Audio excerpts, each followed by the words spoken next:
Thank you, Madam Deputy Speaker. I rise today with deep regret to acknowledge the loss to the Canberra community of Helen Petrou. I'm one of, I expect, thousands of people who was lucky to have come into Helen's sphere of influence throughout her short life. And Madam Deputy Speaker, what a sphere of influence that was. I first met Helen at the Hawker Primary Fete. It was 2016 and my first year volunteering there. I'd been on a stall up at the preschool, but with few customers coming my way. One of the Fete organisers, Emma, who I acknowledge who is here today, pointed me in the direction of an absolute hive of activity in the undercover area, and that was the Hawker Fete craft stall. Madam Deputy Speaker, this wasn't just any craft stall. It was the most elaborate stall I've ever seen. While fetes across Belconnen and their craft stalls all show off incredible wares, the craft stall at Hawker Fete is a step above. Fairy dust, paper flower posies, jewellery, zombie rocks, fairy wings, lanterns. It's no surprise that there was a swarm of children and parents alike around this stall. The products were all lovingly made from the hands of a woman called Helen and her mum, Janet. This small but powerful team of women, a purposeful buzzing between them, now making transaction after transaction. I helped them for the rest of the fete, my hands themselves never stopping as cash was swapped for these items. But they weren't just items, they were treasures. I left that afternoon with a bunch of these treasures myself, having helped Helen and Janet pack the car a feat unto itself. And a friend of Helen's recently said it best.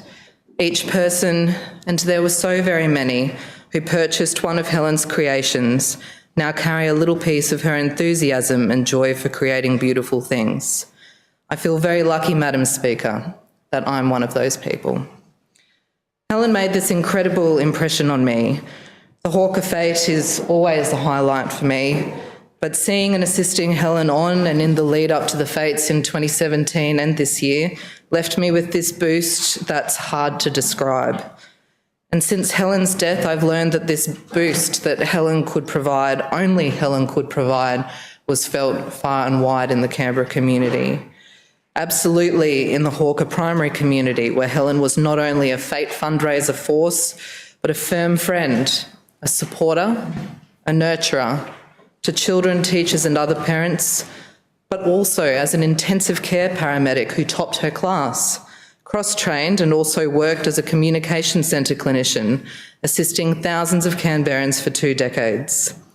On top of this, she was an extraordinary cook and last year hosted a high tea to raise thousands of dollars for a charity she held very dear, the Tara Costigan Foundation. One of our last conversations in person this year was her telling me how keen she was to do it again this year and insisting that I come. Madam Deputy Speaker, what couldn't she do? When you think of a force of nature, you think of Helen. When you think of creative and classy, you think of Helen. When you think of smart and sassy, you think of Helen. And when you think of skillful and caring, you think of Helen. She embodied all of this, Madam Deputy Speaker. She was absolutely a class act. The loss of Helen is the community's to share, but no more so than her gorgeous mother, Janet, and her incredibly strong young daughters, Eliza and Virginia, who she loved so deeply. And while her loss is deep, and it hurts, really bloody hurts, her extraordinary impact is what we will take with us and hold carefully within us. And there is some comfort in that. Thank you. The question is the Assembly to now adjourn.